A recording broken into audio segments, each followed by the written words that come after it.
vocês estão com a distância que precisa, eu vou ficar sem máscara.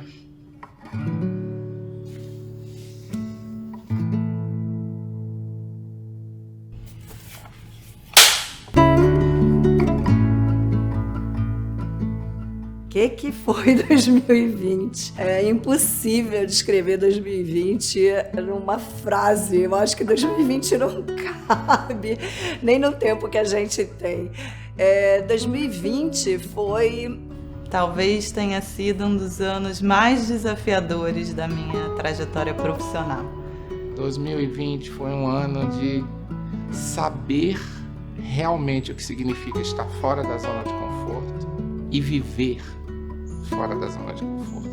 E entender que dói, que os desafios, tem momentos que a gente acha que não vai saber lidar com eles, mas que o crescimento é muito grande. A gente começou o ano feliz da vida, né? O Pedro saindo do infantil e subindo as escadas do primeiro ano, né? Que todo mundo espera. E, de repente, tudo muda, né? E aí foi engraçado que no meio de janeiro eu ainda estava de férias e aí comecei a ouvir que a água no Rio de Janeiro não estava tão legal. E aí eu disse, nossa, vem um desafio aí em 2020, como é que eu vou lidar com a água, uma escola com a água que não pode beber. E aí chegamos e dedicamos tempo para isso e tal. Mas eu não tinha ideia do que vinha depois, né? Terminou o carnaval, na sexta-feira eu viajei para a Colômbia para visitar um grupo de escolas. E foi o primeiro momento que eu tive, assim, de cara com o corona real, ele existe. Porque na quarta-feira, pós-semana carnaval, eu fui para uma atividade nessa escola, onde todos os alunos estavam presentes. E na sexta-feira, eu fui comunicado que o primeiro caso de Covid na Colômbia era uma aluna daquela escola que teve contato com todos nós. Voltamos, marcamos já na segunda-feira uma reunião com a doutora Daniele, que hoje faz parte do nosso comitê, para entender o que era o corona. Quando deu quinta-feira, acho que 13, 14 de março, nós começamos a perceber que a escola ia ter que parar. E eu montei primeiro o que eu achei que seria um grupo de WhatsApp com amigos que estão em lideranças de escola. Então eu entrei em contato com o Barry, que é um grande amigo na Suíça, um outro amigo na Bélgica, alguns amigos na China, na Indonésia, e criamos um grupo de WhatsApp para entender o que é que estava acontecendo, até para entender como se comunicar com as famílias. E eu acho que isso talvez tenha sido o melhor passo que eu dei em 2020, que foi dizer, eu preciso de ajuda, eu não preciso reinventar a roda. Existe um grupo de educadores que está pensando junto comigo em como lidar com tudo isso. Aí a gente teve os primeiros suspeitas, né, de alunos positivos na escola, e a gente teve o primeiro aluno positivo na quinta. Eu marquei uma reunião na sexta-feira, na Central, às 14h, e nós estávamos todos reunidos na Central para decidir se, como escola, nós daríamos esse passo. Ainda não era nada oficial do governo, mas eu lembro que eu saí daqui na sexta de manhã e eu já me reuni com a minha equipe de coordenação de segmento e eu disse, olha só, se preparem para talvez a gente não voltar na segunda. Na quinta-feira eu já tinha dado esse sinal e tinha pedido para todo mundo mandar material para casa, para que as crianças na sexta-feira já trouxessem as mochilas de rodinha, que é uma coisa que a gente não traz na escola. Então já existia no ar essa possibilidade e a decisão ia ser tomada na sexta à tarde.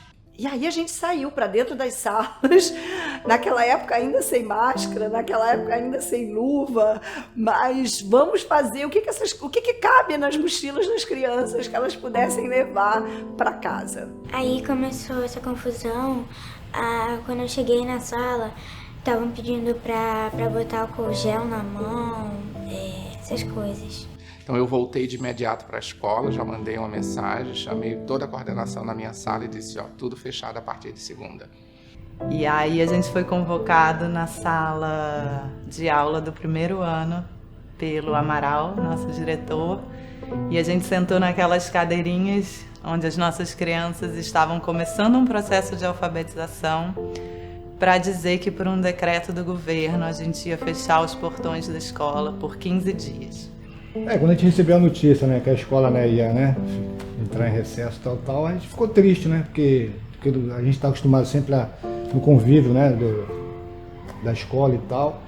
E também eu senti muita falta das crianças também, né, porque dia a dia com as crianças, né, você ir para cá, você ir para lá e tal, e faz muita falta.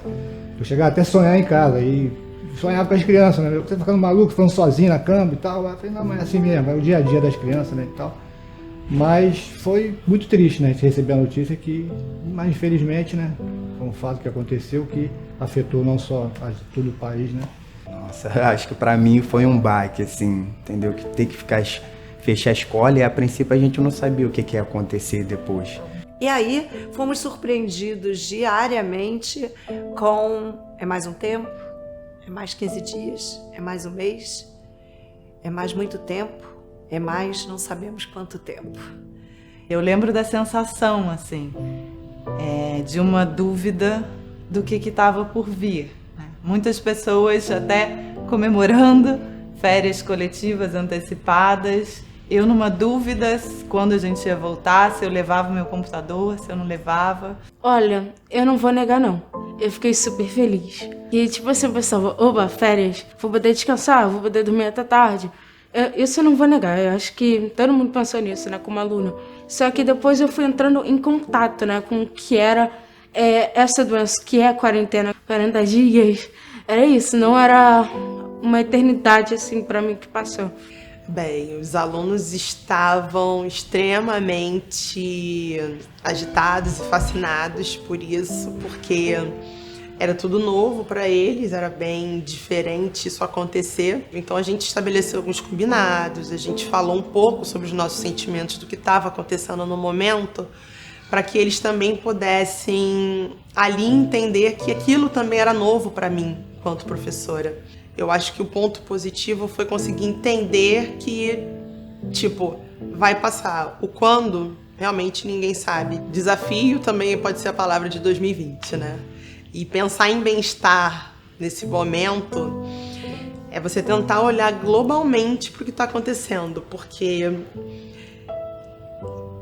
tentar imaginar como é a rotina dentro da casa de uma outra pessoa e com as questões familiares, filhos, marido, afazeres de casa, mais as demandas de trabalho, eu acho que foi preciso assim, um esforço ímpar e um olhar muito atento de ouvir o que cada um relatava, um pouco, né? Porque a gente fazia reuniões semanais, então eu ouvia um pouquinho, captava, para tentar ver o que fazer.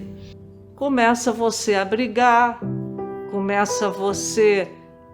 Escola é importante, escola é isso, escola é aquilo. Então, no início, foi uma briga terrível, entendeu? Por que tem que ir para a escola? Por que isso? Por que aquilo? Eu não entendo nada. A dificuldade em adaptar uma nova rotina a uma realidade onde era o lar, que o lar era um lugar de conforto, passou a ser a escola. Eu acho que foi um desafio da gente, ao mesmo tempo de ter que trabalhar, eu principalmente, eu não parei dia nenhum nessa pandemia, e o dia que eu estava em casa, estava com ele também no home office da aula dele. Foi bem difícil. E pra gente foi uma loucura também, porque aquele início, você trabalhando em casa, e os filhos, mãe, como é que eu subo o arquivo? E você sozinho em casa tentando fazer tudo. Mas depois todo mundo se adapta, né? A gente se adaptou, hoje em dia elas estão completamente independentes, a escola foi evoluindo, foi dando suporte. Eu tava fazendo aula no Zoom, aí eu comecei a chorar no Zoom, porque eu tava muito triste, porque eu queria muito voltar pra escola. Então a primeira coisa que eu entendi é que eu precisava ir devagar. Eu não deveria ir, num primeiro momento, com tudo, porque eu ia atingir muito rapidamente o esgotamento dos alunos e da equipe. Porque se eu já começasse com tudo, eu ia ter perdas. E eu resolvi ir com os ganhos. Não foi fácil. Num primeiro momento fui muito criticada por pais. Pais que questionaram por que a gente estava indo tão devagar, por que a nossa escola não tinha feito o que algumas outras escolas estavam fazendo. Mas com o tempo eles entenderam e me apoiaram nessa decisão e viram que algumas escolas que foram com tudo logo no começo tiveram que voltar atrás. As reuniões com o Amaral foi assim, sabe, nos dando apoio, nos levantando, a gente vendo que eles estavam numa luta, sabe, para chegar aos alunos, chegar à família, dar um apoio, sabe? E mesmo a gente sabendo, coitado, que eles estavam exaustos, sem ter mais sangue para dar, entendeu? Para mim acalmou depois que eu conversei com a Bela e com a Bela, no caso, a professora de português, e a Mari, que é de IPC, porque assim, eu tava cobrando muito, ele já tava rolando aquele estresse e eu assim, peguei e mandei uma mensagem para elas e elas falaram assim, não, olha, deixa ele fazer do jeito dele, porque se você cobra, se você corrige, a gente não vai saber onde ele tá errando. E aí o tempo foi passando e aí acabou que aquilo meio que foi pra dentro da minha família, sabe? Então, sei lá, às vezes a gente tava almoçando e aí meus pais participavam da aula sem microfone, sem eles saberem, sabe? Ou então minha mãe queria participar da aula do Tavares de História e a gente assistia juntas e aí ela comentava. Então acho que foi legal, assim, nesse sentido de ter uma visão diferente da aula que a gente já tinha, sabe? Mas ao mesmo tempo também tiveram muitas dificuldades, né? Porque acaba que não é o mesmo contato que a gente tem com as pessoas, com os professores. Então, muitas vezes você não olhar para o rosto dos alunos ou para os professores também fazia falta. Bom, eu acho que a escola foi incrível, porque ela se reinventou. E se eu pudesse descrever a Eleva nesse período, eu acho que eles foram incansáveis em tentar se adaptar, em tentar resolver, em tentar melhorar. Se teve alguma grata surpresa no meio dessa conjuntura toda, foi a vaga que foi oportunizada a ele. E por isso nós estamos aqui hoje. Até por ele ter iniciado o ano letivo no meio, a gente teve muito acolhimento da equipe, muito. Ele se sentiu acolhido pelos professores, pelos auxiliares e pela equipe que faz, né, esse processo de ingresso de novos alunos. E nós nos sentimos muito acolhidos também, porque se trocar de escola no meio de um ano letivo já é complicado. Fazer essa troca virtualmente potencializa, né, essa necessidade de adaptação. Acho que foi bem legal, me diverti muito, gostei muito daqui e eu espero que eu fique aqui mais tempo para eu poder estudar e conseguir conviver mais. A gente acabou montando um home office, homeschooling, todo mundo junto no mesmo ambiente, em que fica todo mundo junto e misturado, né? E eles invadem meu quarto. E esse espaço foi o quarto do Bernardo. Você sabe que a gente inventou muitos jeitos de estar junto com as crianças, com as famílias. E aí a gente começou a inventar uns drive-thrus. Os drive-thrus a gente vinha para a escola, sem poder entrar na escola, só de olhar o prédio da escola, já todo mundo se emocionava. A festa junina foi o primeiro momento que a gente cruzou esse portão que se fechou dia 13 de março. E pela primeira vez, a minha filha se emocionou através do choro. E ela não soube identificar ou nomear o que ela estava sentindo. E aí a gente cruzou o portão e fez a curva ali no prédio do ensino médio. E essa equipe que eu falei que estava de mãos dadas, né, em Zoom, 14 horas por dia, estava mascarada, com os olhos marejados, fazendo uma ciranda. E a minha filha falava: mãe, o que é isso? Isso é saudade? Isso é alegria? Eu falei: isso é emoção de voltar a essa escola, que é a nossa escola, é o meu trabalho, é a sua escola. E foi muito emocionante. Eu e o Amaral headmaster da nossa escola, a gente tem um ritual na festa junina, que a gente sempre termina a festa junina dançando forró, porque nós dois amamos festa junina e forró. E aí a gente sobe no palco, não tem um filme de festa junina que não tenha nós dois dançando forró. Pois aí eu trouxe uma capa de chuva gigante que eu vesti, ele vestiu e na frente dos carros nós dançamos forró. O movimento de retorno foi também um movimento dolorido. É muito engraçado, né, quando a gente observa o ser humano ele tem uma dificuldade de sair da zona de conforto, né? Então o distance learning não era uma zona de conforto, todos tiveram uma dificuldade muito grande e entraram nele. Quando tudo estava funcionando, tanto a equipe como o pai, assim, eu quero ser distance learning para sempre, né? Porque voltou a ser a zona de conforto. Mas o tempo é o melhor remédio para tudo. Então, em julho, a gente não estaria tão preparado para a volta como a gente teve em setembro. Então, à medida que a gente passou de julho para agosto, eu já tive uma adesão maior da equipe. Quando eu passei de agosto para setembro, eu já tive uma equipe dizendo a gente tem que voltar. Essas crianças estão sofrendo demais. E não significa que não voltamos com medo, claro. E aí eu tive que também fazer a minha parte. Eu trouxe um psiquiatra de fora para falar com a equipe, alguém que eu respeito muito, que é o Christian Dunker. Aquelas pessoas que não se sentiram confortáveis em voltar, a gente auxiliou, a gente contratou um hospital de referência para fazer um levantamento de quem era de grupo de risco, quem não era, tentamos acomodar. Primeiro dia, muito nervosismo, né? Cabelo em pé, agora que eu não tenho cabelo não, mas o pouquinho que tem, nervoso, né, tal, porque a gente estava enfrentando uma nova fase na escola. Foi um pouco difícil, porque eu fiquei feliz, mas elas, como na van mesmo ali, quando elas soltavam, ela vem, quer me abraçar, quer pular, e eu, não pode, né, e tal, né, aqui, tal, pé. E me viram, foi aquela alegria de querer me abraçar, de querer falar comigo, para saber como é que tá minha família, como é que eu estou. É muito estranho, eu achei muito estranho, tipo, a gente, no primeiro dia quando tava entrando, assim, aí tinha que ficar numa filinha, tinha os negócios de distância, e aí passar álcool gel, as pessoas medindo a temperatura, e aí as salas, todas as cadeiras, tipo, separadas, todo mundo de máscara o tempo todo, assim, tipo, até meio agoniante, né, ficar de máscara o tempo todo, mas acho que a gente tá se acostumando.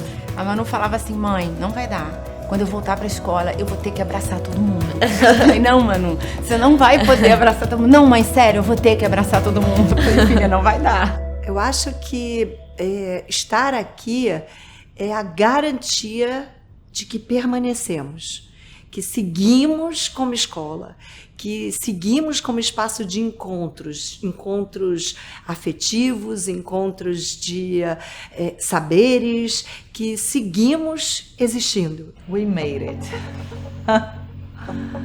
Together. Aí quando a gente vem buscar ele, e aí, como é que foi seu dia? O que você aprendeu hoje? O que você mais gostou? Né? Eu sou suspeita, né? Eu amo a Escola Eleva, eu acho que assim, se eu pudesse voltar ao tempo, era a escola que eu queria ter estudado. Não, quando a gente inaugurou a escola, eu vi uma deficiência assim das crianças, que elas ficavam batendo corda com aquele elástico branco, fininho, né? Aí como eu tinha corda em casa, falei, vou levar uma corda para a escola para as crianças brincar, né? Até hoje não tem mais como fugir não, porque hoje em dia, se eu não estiver ali, vão atrás, né? Eu tenho que me atrasar um pouquinho, e já ficam atrás de mim, cadê o Alceni, cadê o Alceni? Olha, hoje eu bato, mas só se tiver uma ilha, porque às vezes vem 2, 3 ilhas ao mesmo tempo, aí o que acontece? Aí elas falam que é injusto, que às vezes eu não posso bater para as 3 ilhas, né? Porque tem que ter o isolamento, né? O carinho que a gente tem um com o outro assim, é muito bacana, né? Nada forçado, assim, eles vêm com coisas que eu não imagino, assim, às vezes eles aparecem, Alex, trouxe um casaco do Flamengo para você e me dão, assim, eu fico muito, assim...